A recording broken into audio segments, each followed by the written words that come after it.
Ya, jumpa lagi sama saya Aditya di channel yang tidak aktif ini. Kita coba aktifkan kembali. Eh, ini bersama salah satu teman dan rekan kerja saya di masyarakat Demak. Kita akan ngobrol dengan salah satu masyarakat Demak lagi nih. Ya masih berhubungan dengan lingkungan, tapi mungkin ini agak-agak bersinggungan dengan ekonomi. Mungkin untuk yang pertama, daripada saya bingung mengenalkan bintang tamu saya ini siapa, biar perkenalan diri. Mungkin saya kenalan diri, Mas. Ya. Nama, terus pekerjaan, Oke. alamat gitu. Terima kasih sobat pemirsa channelnya Mas Adit. Perkenalkan, nama saya Roy Sulumam, alamat Desa Bungo, Kecamatan Wedung, Kabupaten Demak.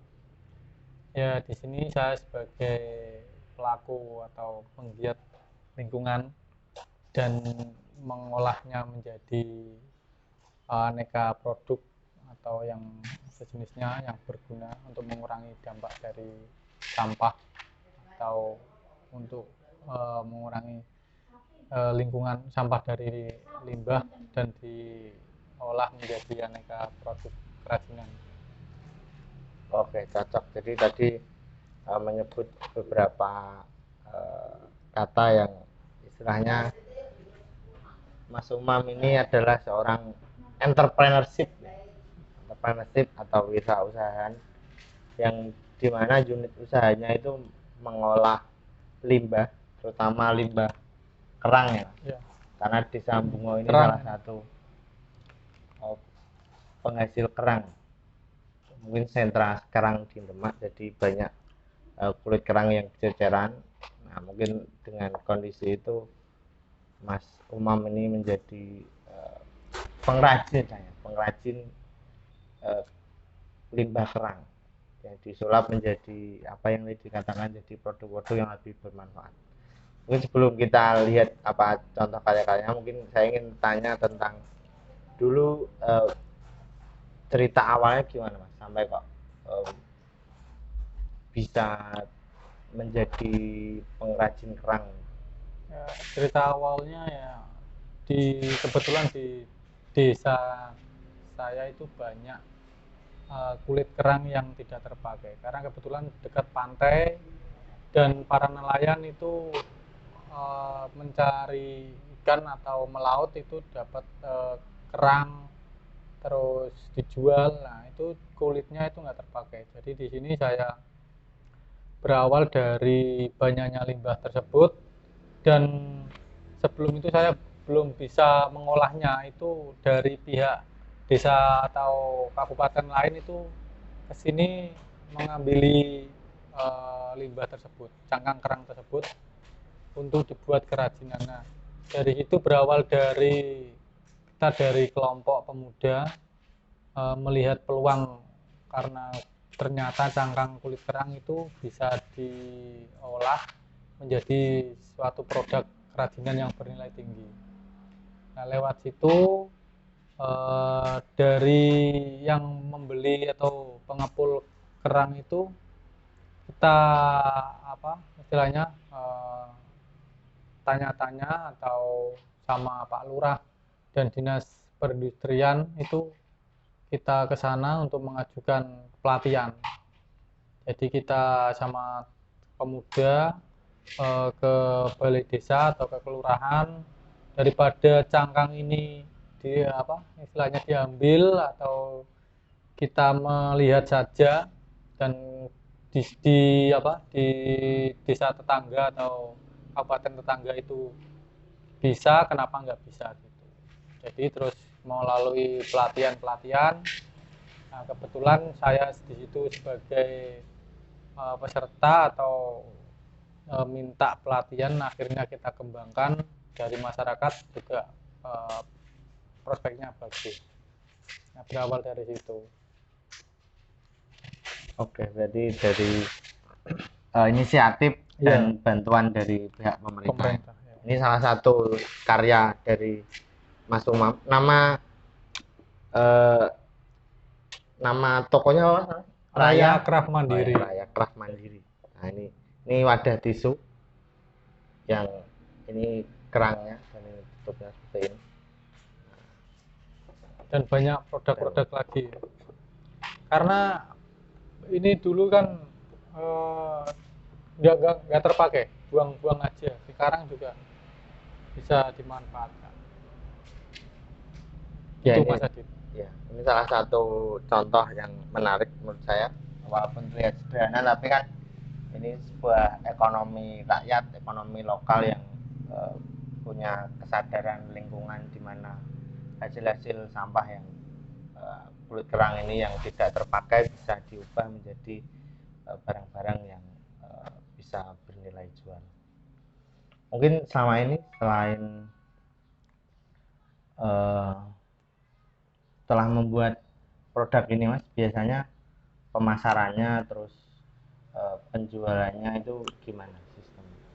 Ya, untuk pemasaran kebetulan saya juga ikut ke forum UMKM Kabupaten Demak itu ya, untuk memasarkan atau apa, sharing-sharing sama teman-teman lah atau kelompok pelaku usaha yang lain. Kebetulan di situ juga dari dinas juga respon bagus, kita difasilitasi pameran, terus diajarkan untuk sekarang kan eranya online digital, jadi kita dibekali pelatihan-pelatihan dari Shopee, Blibli, terus marketplace ya, intinya dari smartphone itulah. Nanti di situ juga kita bisa penjualannya. Jadi juga ke toko-toko cendera mata kayak di apa, Jepara, di yang dekat-dekat pantai itu, karena Di showroom. Ya, di showroom, karena ini produk khas pantai gitu. Selama itu gitu kok Mas Adit. Mungkin Mas Adit lewat channel ini bisa membantu ya. Jadi teman-teman kalau yang berminat ingin memiliki koleksi yang ada nuansa lautnya, ada mungkin produknya ada apa aja Mas selain kotak tisu ini tadi yang kita coba mungkin produknya bisa. Yaitu tempat tisu, terus lampu, figura, cermin, gantungan kunci, terus apa, bros, asbak, ya baratnya home decor ya. Furniture yang kecil-kecil. Nah, jadi teman-teman bisa menghubungi Mas Umam, bisa memesan salah satu produknya. Lewat mana Mas kalau mau pesan? Di Instagramnya namanya apa ya? Namanya apa ya, lupa ya. Instagram sambil dibuka. Nanti ada. Sambil dibuka. Ya, nanti di bawah ini. Ada, kita akan kasih linknya. Ya. Itu Mas Adit. Iya. Untuk apa? Facebook juga ada. Facebooknya apa kalau Facebooknya? Facebooknya RCM. Ya. Raya Craft Mandiri. Facebooknya. Instagramnya juga RCM. Iya. Oke, jadi itu bisnis yang digeluti Mas Umam. Ya, cukup menarik, ada nilai seninya dan nilai lingkungannya. Selain itu juga Mas Umam ini bergerak di bank sampah. Jadi bank sampahnya nggak cukup bank sampah yang limbah laut biasa, tapi juga ada plastik. Yang pertama mungkin idenya dari jelantah.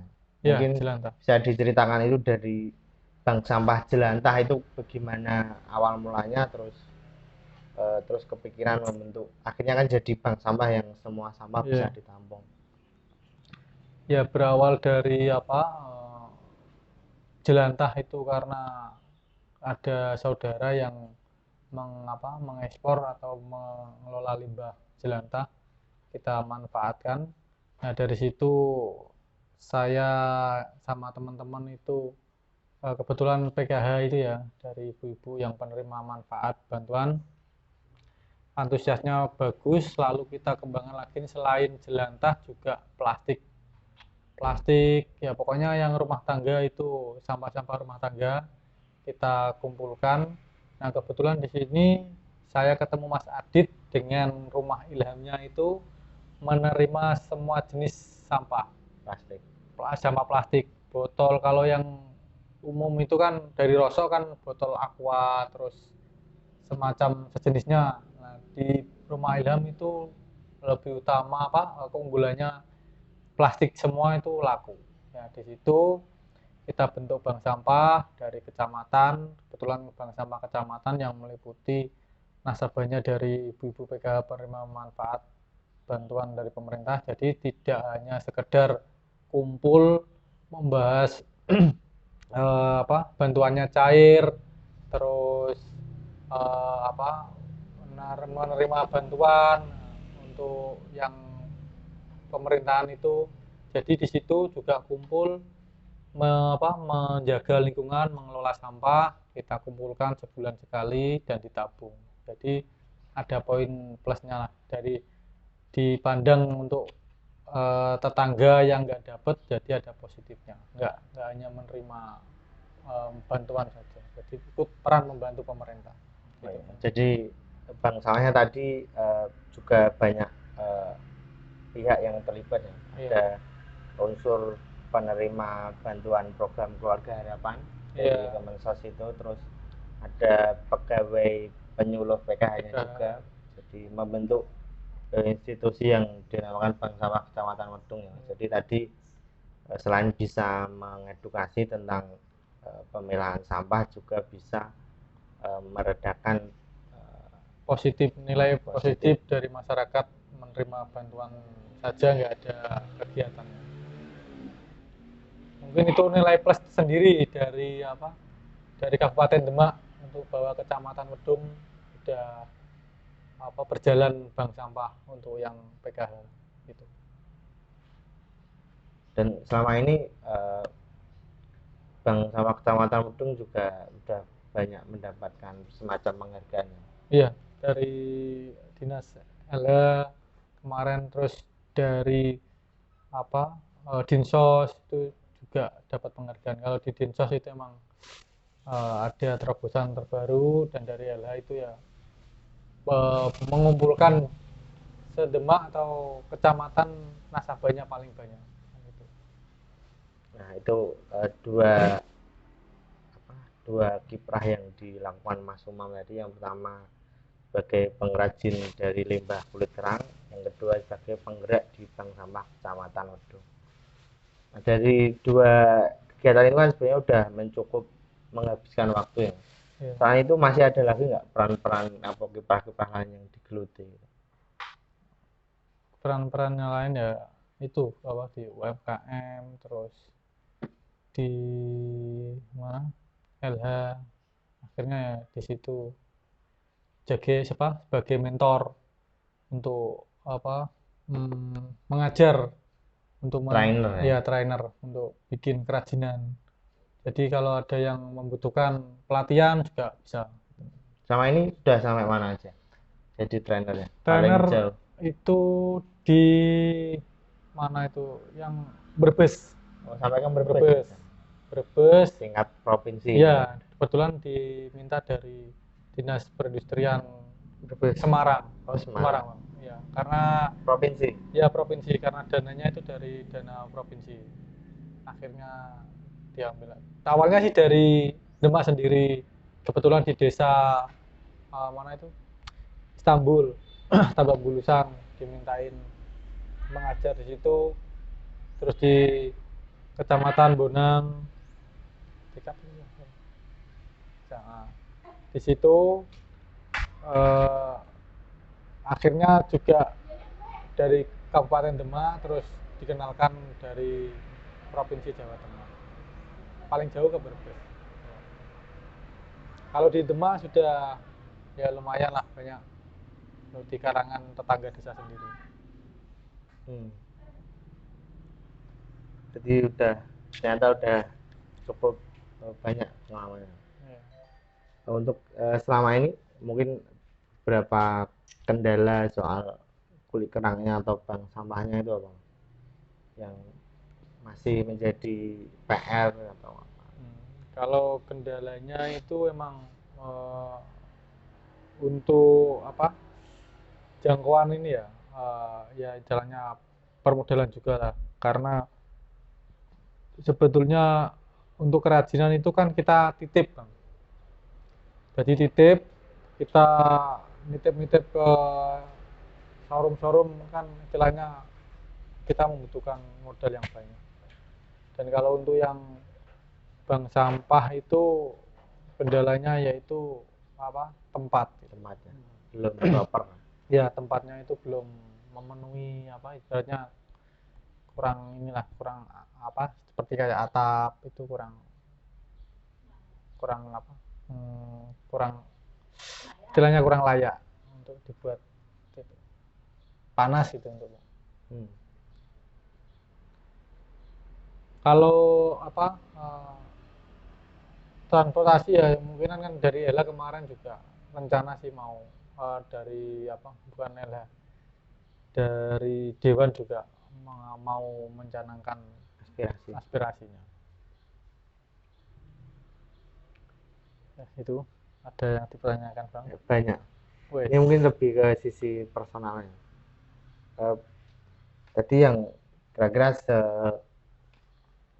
sebanyak itu ya, itu kegiatan yang dilakukan tidak hanya buat dirinya kan, itu juga buat masyarakat luas, masyarakat Wedung ya Iya. khususnya ya. Juga bisa membantu para nelayan tadi dari hasil Ibu-ibu, kuring kerang juga. Ini ibu-ibu yang punya PKH tadi bisa diberdayakan. Kira-kira dengan begitu selama ini menjalaninya dengan perasaan gimana Mas? Sedih atau ya dengan perasaan senang karena kita bisa membuka istilahnya lapangan kerjaan Bang dari bahan apa limbah yang tidak terpakai menjadi sebuah kerajinan dan warga juga mendapat manfaatnya bisa membuat lalu juga apa istilahnya buat tambahan lah. Dan untuk sampah-sampah plastik itu kan ibu-ibu PKK juga ada tambahan istilahnya tabungan mengurangi sampah untuk para ibu-ibu itu bisa kerja untuk PKH juga memilah itu Pak. Jadi nilainya positif sekali bisa menciptakan lapangan kerjaan. dari semua itu kira-kira pengaruh paling besarnya apa Bang? Selama Mas Umam ini melakukan kegiatan itu pengaruh apa yang sebenarnya mendasari paling kuat itu untuk terjun dalam bidang-bidang seperti ini, atau kemauan pribadi, alasan ekonomi, atau ada hal-hal nilai-nilai lain yang selama ini sering diajarkan? Ya karena basicnya itu kita kerja di sosial gitu ya. Jadi nilai sosial itu muncul Bang. Seperti istilahnya kayak kita sampah itu karena teman-teman di lingkungan sosial, jadi kita apa semacam kayak ada ide atau berlomba-lomba untuk bersosial untuk membersihkan lingkungan. Jadi emang itu ada nilai sosial. Oke. Jadi karena alasan ingin bermanfaat buat Iya, orang lain, bermanfaat orang lain. dilandaskan seperti hadis Nabi itu, Apa Bang? baik-baik manusia ada yang bermanfaat untuk Asik. sesama. Cocok. Arabnya nggak tahu lah. Intinya kan itu. Ustadz juga ya. Waduh, bukan. Khairukum anfa'akum linnas ya Bang. Maka ada nas-nasnya Nas-nas. Mas. Karena harus ya. Ya kayak gitu Bang. Sambil ngerokok ya Bang. Ya. Jadi teman-teman istilahnya seberapapun teman-teman itu keadaannya, kondisinya, latar belakangnya, karena Mas Mami setahu saya, mohon maaf ya, mungkin belum sempat beruntung menempuh pendidikan tinggi kan, Iya. sebatas SMA. tapi dengan semangat, tekad, dan motivasi yang Karena bagus tadi bisa melakukan banyak hal yang tidak berhenti di dirinya. pergaulannya Bang. Karena pergaulannya Gimana, itu pergaulannya itu ke apa, orang-orang positif. Jadi ya nggak apa, biarpun nggak berpendidikan, tapi insya Allah kalau pergaulannya kayak Mas Adi, Waduh, saya nah, kayak saya negatif. teman-teman sosial, karena saya kebetulan di apa di Tagana, Tagana Tagana. dinas sosial, jadi memang teman-teman itu emang apa, pertemuan dari teman-teman orang-orang hebat lah. Asik sekali. Mungkin satu lagi yang perlu saya tanyakan ini tentang tadi bergabung di Tagana ya. Iya Bang. Taruna Tanggap Bencana itu juga sifatnya sangat sosial dan kerelawanan. Mungkin itu dulu awalnya gimana bisa gabung Tagana itu? Awalnya Ceritanya. ya dari Karang Taruna. Oh, dari Karang Taruna. Ya, Karang Taruna. Jadi di Karang Taruna itu kan, dan dari apa, lembaga dinas sosial. Jadi pemilihan atau perekrutan dari kader tersebut. Jadi makanya kita emang kalau bergaulnya ke organisasi yang positif ya mungkin ada nilai positifnya. Berawal dari Karang Taruna, lalu ke Tagana yang ke levelnya Kabupaten. kalau ketinggalan Karang Taruna dulu kan tanggal ke Desa. desa, terus ke kecamatan, akhirnya kabupaten. Jadi ya ada nilainya lah, ada positifnya di situ. Kalau dukanya apa biasanya menjalani kegiatan-kegiatan sosial? Dukanya ya jauh dari apa, maksudnya ninggal istri, ninggal rumah, Keluarga. ya keluarga. Kadang kan namanya apa, sosialisasian atau kebencanaan itu kan tugas negara lah ibaratnya, Kemanusiaan. kemanusiaan, dikirim ke yang apa, lokasi yang kena musibah bencana kan, sedihnya ya kayak gitu. Sempat diprotes, dikeluhkan gitu. Ya paling istri gitu, istri nelpon ya, nggak pulang-pulang. Asik. Ya intinya kita apa, berpikir positif, ikut kegiatan yang positif lah. Itu, Pak. Mungkin ini pertanyaan terakhir. Dari tiga itu kan yang utama tadi ada bank sampah, terus kajian kerang dan Tagana. Jadi kira-kira masih ada cerita lagi nggak Mas yang pengen dilakuin yang sebenarnya belum sempat dilakukan? Kalau saya itu emang basicnya itu ya juga wirausaha juga. Ya mungkin apa, kita membuat ibaratnya itu membentuk teman-teman untuk berjiwa entrepreneur lah, semacam kayak gitu. Pengen Iya. membentuk komunitas di desanya mungkin. Iya, ya jadi Ngajari teman-teman untuk membuat usaha usaha mandiri. biar mandiri. Karena apa ya? Karena emang dari teman-teman juga, dari teman-teman kita, karena ke apa, hidup ya sama di teman, ada yang usaha, ada yang di pegawai. Emang kebanyakan ya lebih enaknya emang usaha sendiri. Jadi ya cita-citanya untuk mengembangkan usaha, istilahnya go internasional, bisa ekspor. Iya. Oh, bisa ekspor. Iya, diusahakan, cita-citanya itu bisa ekspor gitu Bang. Oke. Karena potensi di desa itu banyak, cuman ya mungkin kurang ya jaringan gitu Bang. Ya intinya kita emang produk kita bisa ekspor gitu. Amin. Contoh limbah plastik bisa diekspor. Terus limbah kerajinan bisa diekspor gitu Bang. Ya. Mungkin Bang Adit bisa mengekspor apa, limbah plastiknya. Rumah Ilham ekspor sendiri. Belajar gitu. Ya Bang. Rumah Ilham bisa mengekspor sendiri. Ya mungkin itu cukup. cukup. Saya kerasa banyak cerita-cerita yang bisa kita ambil pelajarannya tentang bagaimanapun kita tetap harus berusaha untuk memperbaiki keadaan minimal lingkungan sekitar kita. Siap. Syukur-syukur kita bisa berbuat terbaik untuk Masyarakat. Ya itu mungkin cukup ngobrolnya. Jangan lupa di subscribe.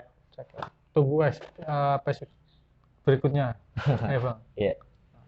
Terima kasih juga Mas Umam. Sudah saya ganggu waktunya. Terima kasih banyak. Semoga semua usahanya lancar, tetap Amin. semangat dalam memberikan manfaat ke orang banyak. Sekian. Ya, selamat sore ini. Selamat sore. Selamat siang menjelang sore. Oke.